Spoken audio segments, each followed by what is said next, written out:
নমস্কার, আমি ইপসিতা। আমার চ্যানেলে তোমাদের সবাইকে জানাই অনেক অনেক স্বাগত। আজকে হচ্ছে শনিবার, আজকে আমার ডায়ালিসিসের দিন। ডায়ালিসিস করতে যাব, সমস্ত কাজকর্ম হয়ে গেছে, এখন রেডি হয়ে খেয়ে তারপরে যাব ডায়ালিসিস করতে। আর সরি, আমাদের পাশে হচ্ছে বাড়ি ভাঙছে, তার জন্য আওয়াজ হচ্ছে, সেই কারণে তোমাদের কাছে ক্ষমা চাইছি। দয়া করে একটু কষ্ট করে শুনো সম্পূর্ণ ভিডিওটা।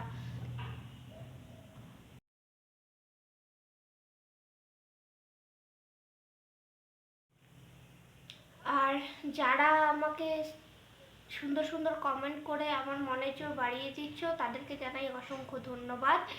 আর যারা এখনো পর্যন্ত আমার চ্যানেলটিকে সাবস্ক্রাইব করোনি, প্লিজ আমার চ্যানেলটিকে সাবস্ক্রাইব করে আমার পাশে থেকো আর ভিডিওটা সম্পূর্ণ দেখো, এটাই শুধু অনুরোধ, স্কিপ করে দেখো না।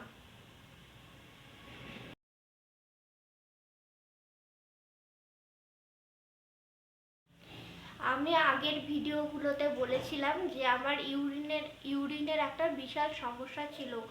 আমার ক্রমাগত ইউরিন হয়ে যাচ্ছিল, যেটা কোনোভাবেই কোনো ডাক্তার ধরতে পারছিল না। তো আমাকে বাধ্য হয়ে চেন্নাই অ্যাপোলোতে যেতে হয়েছিল। সেখানে গিয়ে ডাক্তার এন রাঘবন কে আমি দেখাই। উনি একজন খুবই ভালো ডাক্তার। তা উনি পরামর্শ করেন, প্রায় ওখানে আমরা 1 মাস ছিলাম। যেহেতু আমি ডায়ালিসিস করি, সেই কারণে একটা তো বড় ইস্যু ছিলই। আর আমি ইউরিনটা কী করে স্বাভাবিকভাবে আবার ইউরিনটা করতে পারবো, সেটা নিয়ে একটা বোর্ড মিটিং হয়েছিল। প্রায় আমরা অপারেশনের আগে অ্যাপোলোতে 1 মাস ছিলাম। উনি সমস্ত ডাক্তারের সাথে, আরও বড় বড় ডাক্তারের সাথে পরামর্শ করে ঠিক করেন যে আমাকে হচ্ছে 2টা অপশন দিয়েছিল ডাক্তার।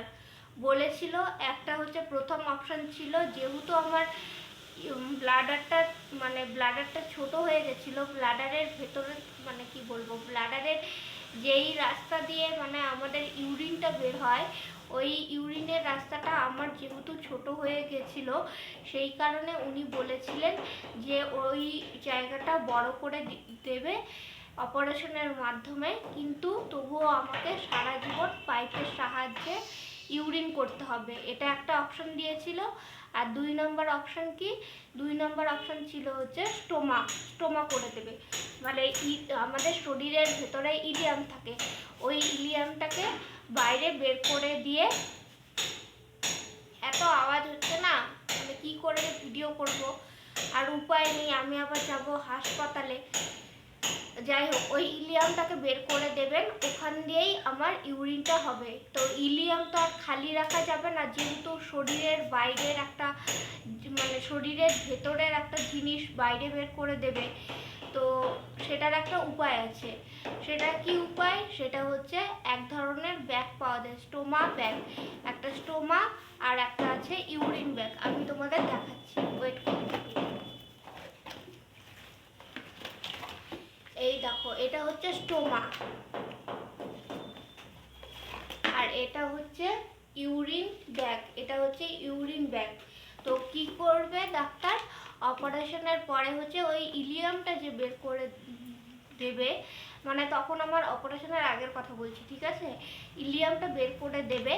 ওই ইলিয়ামটার মধ্যে এটা হচ্ছে সাইজ করে, এক একজনের স্টোমা কিন্তু এক এক সাইজের হয়, কারোর ছোট হয়, কারোর বড় হয়, কারোর 20 cm হয়, কারোর 15 cm হয়, কারোর 30, বয়স অনুযায়ী হতে থাকে। তো এটা হচ্ছে সেট করে দিবে। এটা সেট করার পরে এটার অনেক উপায় আছে, কি করে সেট করতে হয় সেটাও আমি তোমাদেরকে বলবো। এটা ইলিয়ামটার উপরে এটা সেট করে দেবে, তারপরে ব্যাগটা লাগিয়ে দেবে। এই ব্যাগের মধ্যেই কিন্তু ইউরিনটা জমা হয়, জমা হবে। এটা যখন ফুল হয়ে যাবে, এখান থেকে এই অবধি যখন ফুল হয়ে যাবে, তখন এখানে একটা এই দেখতে পাচ্ছ কিনা জানি না, এখানে একটা জিনিস আছে, এটা দিয়ে ইউরিনটা ফেলে দিতে হয়। এই যে এটা দিয়ে ইউরিনটা ফেলে দিতে হয়। এটা হচ্ছে, এই দেখো, এইদিকে হচ্ছে লক, এখানে একটা জিনিস আছে, আর এদিকে হচ্ছে যখন ইউরিনটা ফেলতে হয়, এমনি সাধারণত এটা এই দিকেই থাকে। যখন ইউরিনটা ফেলতে হয়, তখন এইদিকে টেনে এটা খুলে, এই দেখো এটা খুলে ইউরিনটা এইভাবে বের করতে হয়। এই হচ্ছে সিস্টেম। তো এই বলেছে আমাদের প্রথমে যে এইভাবে ইউরিন করতে পারবো। ডাক্তার কিন্তু প্রথমেই বলেছিল যে ইউরিন মানে এই অপারেশনটার পরে আমার লাইফ কিন্তু সম্পূর্ণ চেঞ্জ হয়ে যাবে। আমি তো প্রথমে ভাবলাম যে এইভাবে কি করে সারা জীবন একটা ব্যাগ নিয়ে আমি থাকবো, হয়তো খুবই অসুবিধা হবে, তারপরে কোনো শাড়ি পরতে পারবো না, কোনো ভালো ড্রেস পরতে পারবো না, অনেক সমস্যা হবে। তারপর তো আমাকে ডাক্তার বোঝালো যে এরকম বারবার পাইপে পেচ্ছাপ মানে ইউরিন করার থেকে এই স্টোমা ব্যাগ লাগিয়ে নাও, এটাতে তোমার অনেক সুবিধা হবে, যেখানে ইচ্ছা সেখানে যেতে পারবে, ঘুরতে যেতে পারবে, কোনো অসুবিধা থাকবে না। তা আমরা ডিসিশন নিলাম যে অপারেশন করব। অপারেশন করতে গেলেও তো প্রচুর খরচ হবে। তো ডাক্তার বলল যে এরকম অপারেশন করতে গেলে, আমরা জিজ্ঞাসা করলাম ডাক্তারকে যে অপারেশন করতে গেলে কত খরচ হবে। তা ডাক্তার, আমি কিন্তু 2021 সালের কথা বলছি, এটা এখন কত লাগে সেটা কিন্তু আমি বলতে পারবো না, আমি এটা 2021 সালের কথা বলছি। তা তখন স্যার বলেছিল যে এই অপারেশনটা যদি ওপেন সার্জারি করে তাহলে লাগবে 3.5 লাখ টাকা, আর যদি রোবোটিক সার্জারি করে তাহলে কিন্তু অনেক বেশি লাগবে। রোবোটিক সার্জারি করলে হচ্ছে ব্যথাটা একটু কম লাগে, কিন্তু ওপেন সার্জারি করলে তো সম্পূর্ণটা কাটবে, পেট তো কাটতেই হবে, তার কারণে ব্যথা একটু বেশি থাকবে। তো আমাদের তো টাকার প্রবলেম ছিল তখনও, যেহেতু আগে 2টা বড় অপারেশন হয়ে গেছে, তা আমরা বললাম আমরা ওপেন সার্জারি করব, যেটাতে 3.5 লাখ টাকা, সেটাই করব। তো আমরা রীতিমতো চলে গেলাম বাড়ি, যেহেতু আমরা টাকা পয়সা নিয়ে আসিনি, টাকা জোগাড় করতে হবে। তো গেলাম বাড়ি গিয়ে সব টাকা পয়সা জোগাড় করলো, মানে জমি টমি বিক্রি করেই। আমাদের ওখানে কিন্তু জমির দাম খুবই কম, মানে আমরা তো উত্তরবঙ্গের গ্রামের বাসিন্দা, আমাদের এখানে জমির দাম খুবই কম, অনেক কষ্টে। আর যখন মানুষ বিপদে পড়ে তখন তো বিপদের মানে সুযোগের সব ব্যবহার করে অনেকেই, সেই কারণে যখন আমরা তখন খুবই বিপদে ছিলাম, সেই কারণে খুবই কম টাকার মধ্যে মানে একটা ছোট জমি ছিল, ওই জমিটা বিক্রি করতে হয়েছিল যাতে অপারেশনটা আমি করতে পারি।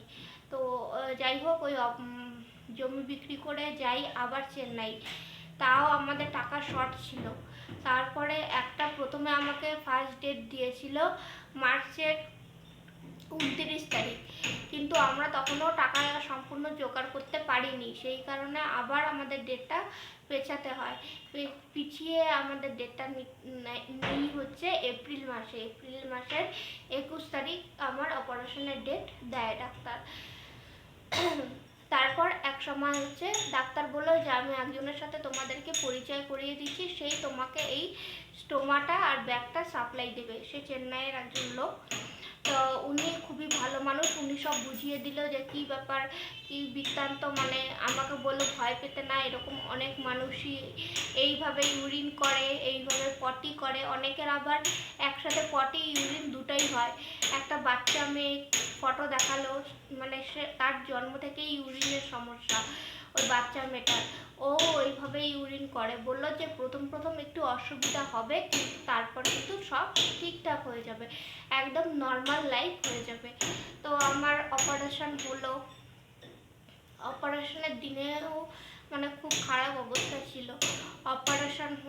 অপারেশনের পরে তো প্রচণ্ড ব্যথা, আমাকে বলেছিল 5 দিন রাখবে, যেহেতু ওপেন সার্জারি হয়েছিল, খুবই ব্যথা হচ্ছিল পেটে। তো ওইখানকার ডাক্তাররা না খুবই হেল্পফুল, মানুষকে খুব সাহায্য করে, আর ভয় দেখায় না, মোটিভেট করে, যে আমাকে সবসময় বলতো যে তোমাকে সুস্থ হতেই হবে, তুমি এত বড় লড়াই করছো, তোমাকে বেঁচে থাকতেই হবে। আরও মানে মানুষকে কখনো কুবুদ্ধি দেয় না, সবসময় সুবুদ্ধি দেয়, আর ভয় দেখায় না ওইখানকার ডাক্তাররা। তো আমার অপারেশনের পরে হচ্ছে মানে অপারেশনের সময় তো স্টোমাটা লাগিয়ে দিল, তার 7 দিন কি 4 দিন পরে আবার স্টোমাটা চেঞ্জ করতে হয়েছিল। তা যার সাথে আমাদের পরিচয় করিয়ে দিয়েছিল ডাক্তার, তিনি হচ্ছে স্টোমা স্পেশালিস্ট। তিনি আমাদের রুমে এসে আমার প্রথম স্টোমাটা পাল্টে দিয়েছিল। তখন আমার হাজব্যান্ডকে শিখিয়ে দেয় যে কীভাবে স্টোমাটা চেঞ্জ করতে হবে। এটার অনেকটা একটা প্রসেস আছে।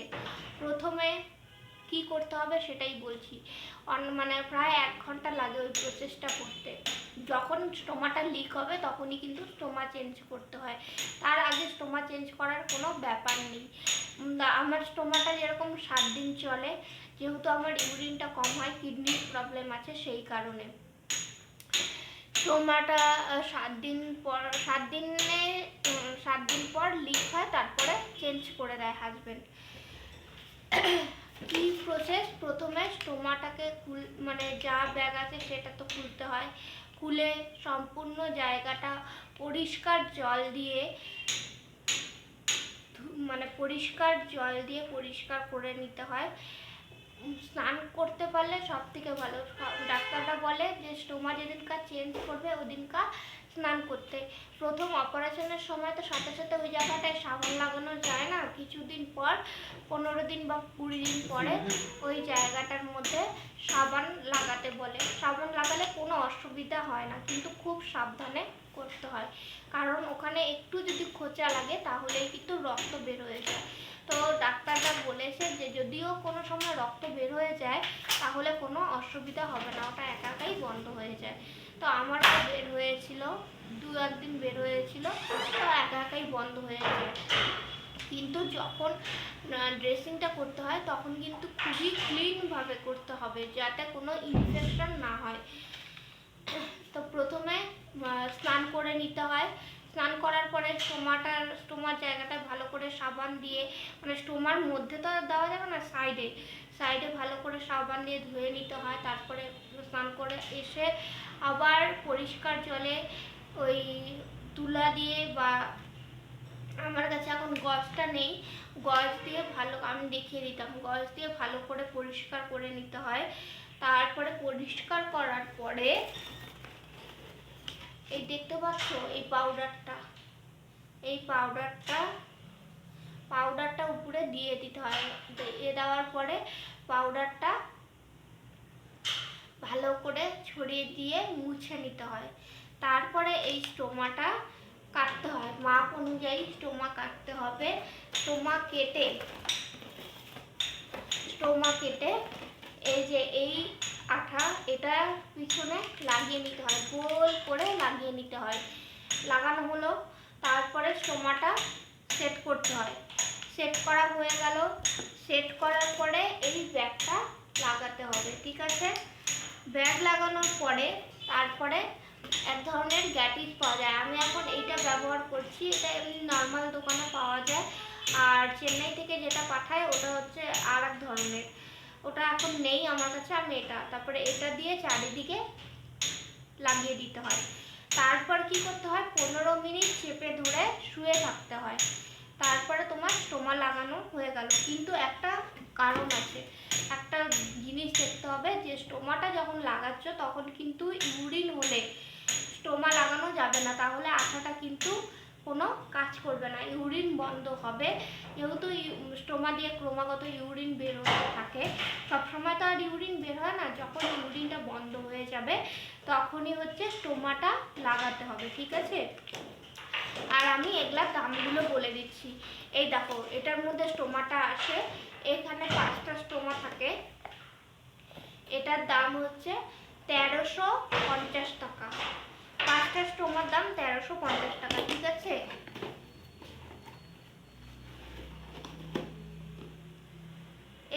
এটার মধ্যে ব্যাগ থাকে, এটার মধ্যে 10টা ব্যাগ থাকে। 10টা ব্যাগের দাম 1940 টাকা। 1940 টাকা, ঠিক আছে? এটার সেটা আমার কাছে এখন নেই। এটা খুব মানে সম্ভবত এটার দাম হচ্ছে 800 থেকে 900 টাকা একটা আঠার দাম। এই আঠাটা কিন্তু প্রচণ্ড আঠা। এটার দাম হচ্ছে 800 থেকে 900 টাকা। আর এটার দাম হচ্ছে 198 টাকা। এই হচ্ছে জিনিসপত্রের দাম। প্রত্যেক মাসেই লাগে। প্রত্যেক মাসে ধরো 4 থেকে 5,000 টাকার জিনিস লাগে। আমাকে একজন পাঠায়, চেন্নাই থেকে একজন পাঠায়, যিনি স্টোমা স্পেশালিস্ট, তিনি আমাকে পাঠায়। তো ওনাকে বলে দিই যে কখন শেষ হয়ে যাবে। এটা তো খুবই ভাইটাল জিনিস, যখন হাতে আমার দুটো থাকে তখনই ওনাকে ইনফর্ম করে দিই যে আমার কিন্তু লাগবে জিনিস, তাড়াতাড়ি পাঠাতে। কারণ এটা যদি না সেট করতে পারি তাহলে তো সারা ঘর বাড়ি ইউরিন হয়ে যাবে, কোথাও যেতে পারবো না, খুবই সমস্যা। এই জন্য হাতে থাকতেই ওনাকে অর্ডার করতে হয় এই জিনিসগুলো। তো আমার মাসে হচ্ছে 4,000 টাকার মতো লাগে এই জিনিসগুলো কিনতে। অপারেশনের পরেও কিন্তু খরচ আছে, এই জিনিসগুলো কিনতেই হবে, এগুলো না কিনলে কিন্তু হবে না। কিন্তু একটা কথাই বলবো, এই যারা ইউরিনের সমস্যায় প্রচণ্ড ভুগছো, এই অপারেশন করলে তোমাদের উপকারী হবে। কারণ তোমাদের ইউরিনের বড় সমস্যার থেকে মুক্তি পেয়ে যাবে। আর ডাক্তার কিন্তু খুবই ভালো ডাক্তার, মানে মানুষের অসুবিধাটা বোঝে। তো এই হচ্ছে ব্যাপার। আর অপারেশন করতে 3.5 লাখ টাকা লেগেছিল, কিছুটা কমিয়েছিল, 3.5 লাখ টাকা লেগেছিল। আর অপারেশনের পরে কিন্তু 4 থেকে 5,000 টাকা প্রত্যেক মাসে লাগবে। এই হচ্ছে হিসাব, তোমাদের বলে দিলাম। আজকের মতো ভিডিও এইটুকুই। ভালো লাগলে অবশ্যই লাইক করে দিও আর আমার চ্যানেলটাকে সাবস্ক্রাইব করে দিও।